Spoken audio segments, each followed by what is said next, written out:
Okay, so yes, I'd like to welcome Edilson to the stage. Do you not have a? No, I use the mic. Oh, yeah. There's number two here. Oh, good. Okay, it's okay. Yes, okay, good. So, yes, welcome. Thank you welcome very to much. Canada. Yeah. And welcome to Vancouver. It's great to have you here. So, Edilson spoke at Summit last year as well, and Original My were one of the first cohort at ETC Labs as well. ETC Labs, for sure. Excellent. Yeah. Thank you. Oh, thank you very much. Thank you very much for inviting me again. And last year, I was talking about digital identities and how to approach digital identities on blockchain. And this year, I will not be so technical, but I will try to show how to use blockchain to try to hack governments and notaries, and using blockchain for people outside the crypto space. That's the thing we are doing on a very hard way, and even in Brazil. And why Brazil? Brazil is our main market right now, and Brazil is a very bureaucratic country, okay? Probably you heard something about Brazil, and it's a very complex country. And one thing we have over there, we have 15,000 notaries.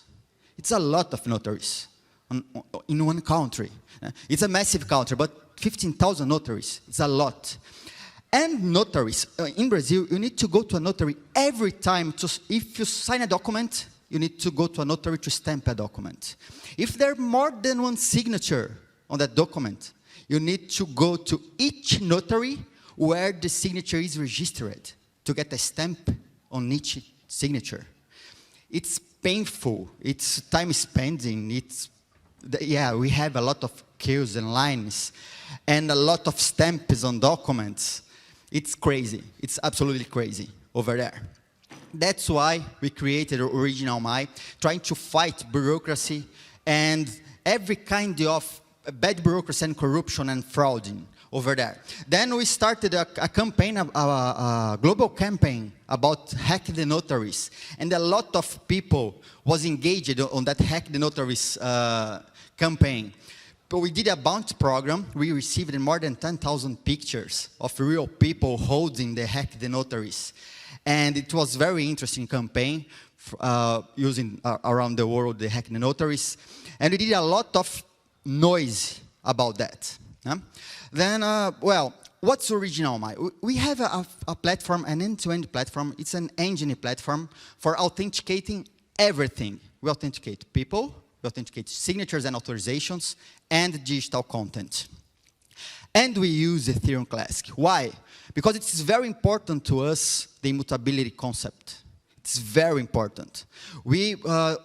At the time that all happened, we were developing a project for signing public petitions on Ethereum at that time.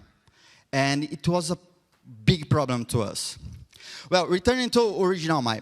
We will be a DAO someday, we don't know, but right now we are PDO. We are partially decentralized organization. We build things for people. We are like a gateway for blockchain. Kevin told me yesterday we are kind of gatekeepers of blockchain because people who knows nothing about blockchain can use our platform on a very easy way. We are working a lot on usability.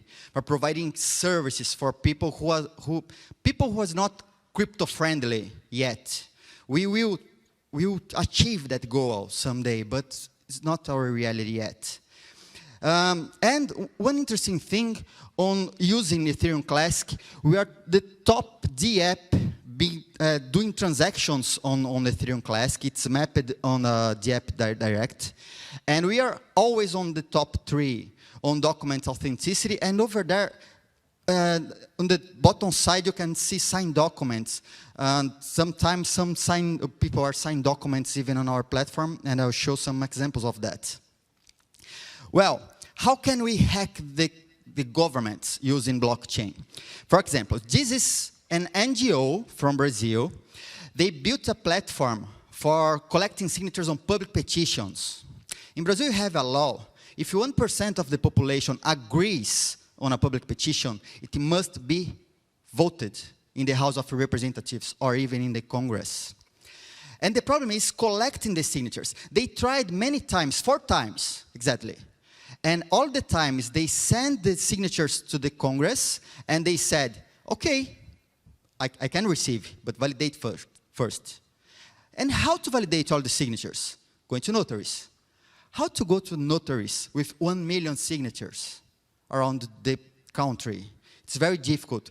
Sometimes the most famous public petition over there, it generated 2 tons of paper delivered to the Congress.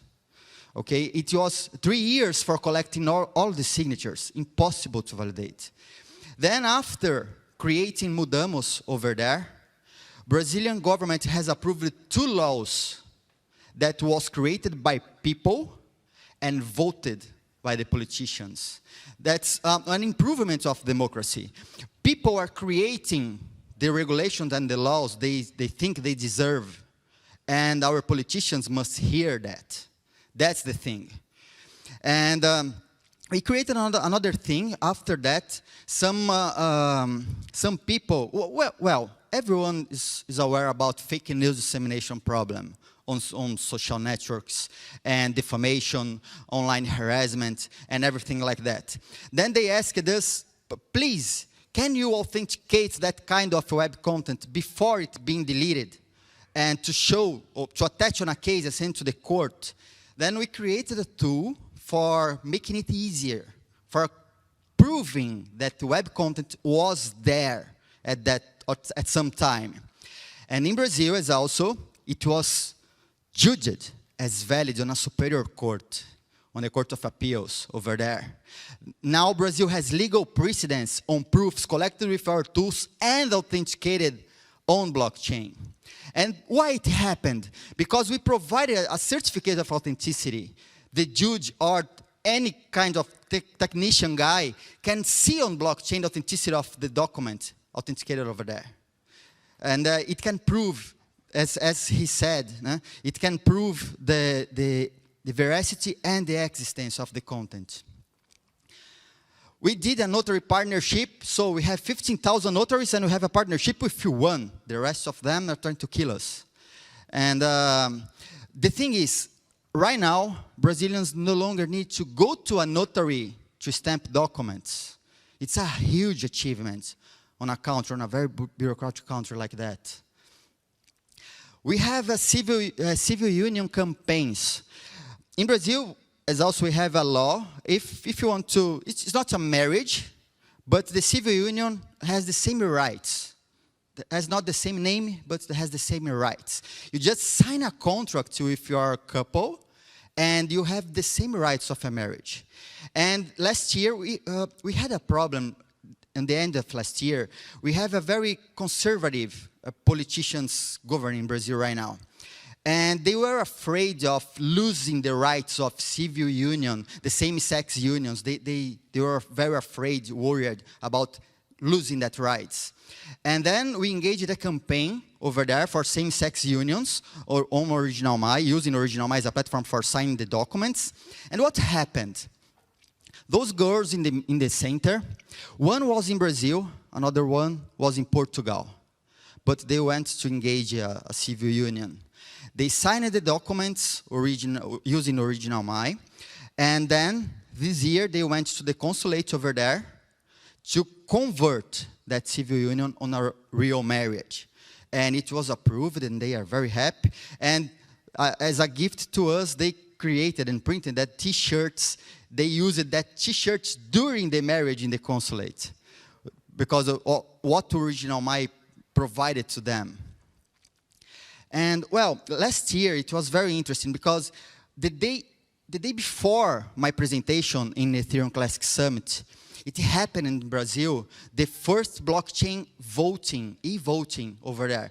The Brazilian FinTech Association used the Original My to sign the votes on the new board. And what happened after that? It was a kind of public voting. It was very easy because they just signed the vote. The vote was not secret, and it was easy to do. After that, we developed for the Ethereum Classic, Ethereum Classic Labs the cohort, we wrote a protocol, the first protocol with a proof of concept and a white paper proving it's possible to have a secret voting on public blockchains. And we use a lot of protocols on that. ZK snarks, homomorphic encryption, stealth wallets, for doing the same kind of election, the process of an election, but using blockchain and minimizing the power of the people who administrates the voting session. So there's no secret ballots. The ballots can be counted by everyone, but you can't see who you voted. That's the thing. And you can check the white paper. It was reviewed many times, and it's working very, very good achievement we did this year. And the next step for Hääl is we would do some private voting, because you need to test a lot, to challenge the protocol a lot before going for big votings, big elections. And I'm launching right now something who tried to solve, to help it to solve a problem in Brazil that was man-in-the-middle frauds in peer-to-peer transactions. It's a big problem for any market, even on cryptocurrencies. And mainly in cryptocurrencies, probably, because you never know who is the guy you are talking, and he sends the wallet for depositing the thing, but he could, maybe, you don't know, he could be a man in the middle and fraud in the identity of the buyer. And then you send your crypto to a wrong wallet and you never see it again. And the thing is, in basically 3 steps, you can prove the identity of the person you are talking to. That's the thing. On the real world, on our world, on cryptography, we just sign a message. To us, to some of us, it's easy to sign in a message. We send some word, they sign the thing, sends back, and we can prove cryptographically who is the guy we are talking. But for people who are not in crypto, it's very difficult to understand the concept or to reproduce the concept. Then what we are trying to do is using a very good usability for that and avoiding, fighting against this kind of fraud. So we are proving, we are working with authenticity of things all the time. We use the Okra. It's an improvement of Okra because inside the protocol, we are signing even the authorization for delivering personal data to be in compliance with some regulations around the world. And we did an improvement on that. And we got some awards, very important awards for Original My. And we are trying to help even Ethereum Classic to grow and to achieve more public on governments and regulators to make them aware about what we are doing. So we got the Global Impact Challenge because of Mudamos, that project for signing public petitions. We got listing by UN as a real blockchain use case doing social impact. It was very important to us. It happened this year. We got a recognition by European Union as a trusted blockchain application. And well, as all startups, we are always running, looking for money. If you are an investor, please talk to us. And the main awards, and that's Original My. What we are doing, we are improving the democracy. We really believe we are creating and empowering people, and we are building a better governance to us all. Thank you very much. Questions?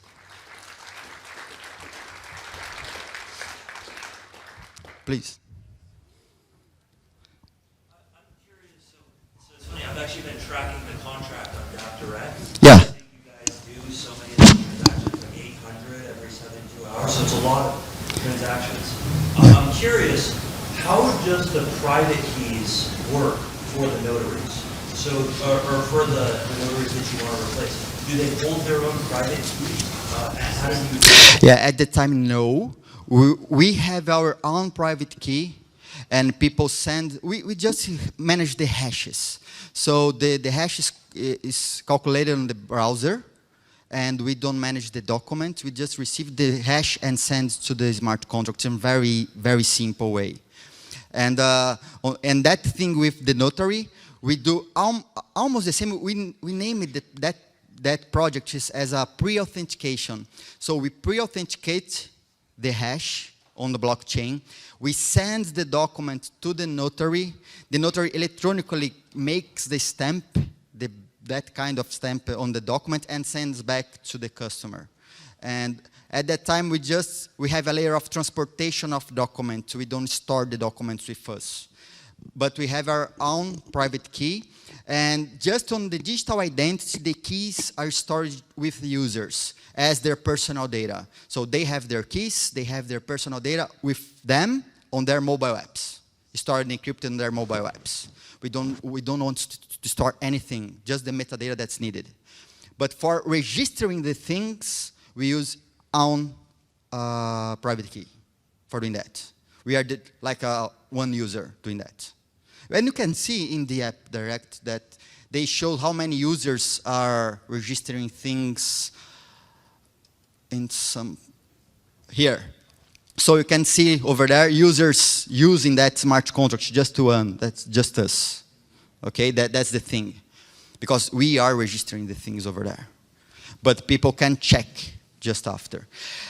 If they manage their own private keys for doing that, we know it's very easy for doing that. But they need to handle the cryptocurrency for paying the fees. Or we need to do another transaction to fund their wallet before receiving the registration provided by their own key.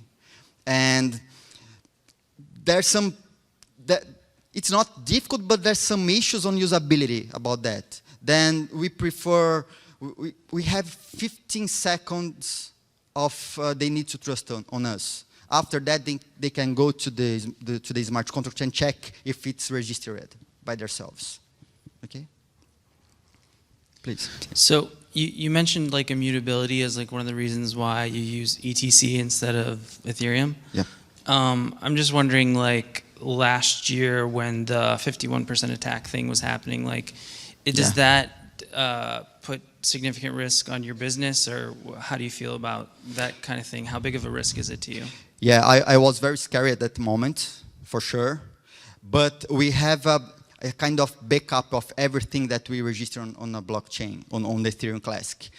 And we were monitoring every transaction and checking it. We built a routine for rechecking everything after 1 day, after 2 days, after 3 days, a week, to see if we could lose any transaction. So, yeah, and send again as a replacement. We have a lot of control about that. If you send something and it is not registered in 1 hour, we send again, and we have some controls.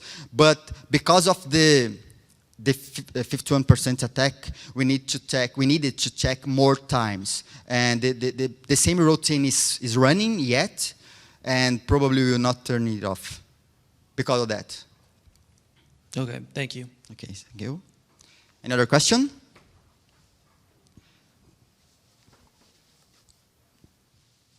Okay, thank you very much.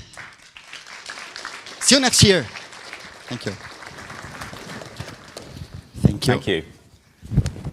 Thank you so much for coming, and here is your Canadian gift. Oh, thank you very much. Okay.